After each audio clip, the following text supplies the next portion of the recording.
Acaba bu tavuk öldü mü horoz? Sizce canlı mı?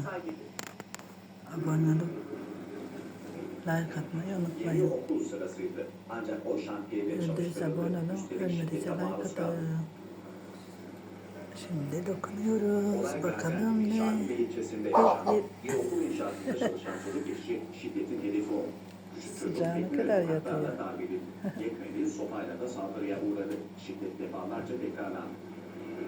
Çok sevdi sıcağı.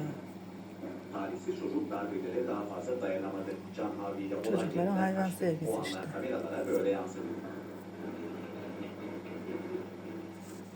Ama biraz duracak. Ayağı kırılmış, incimiş biraz. Biz de ayırdık.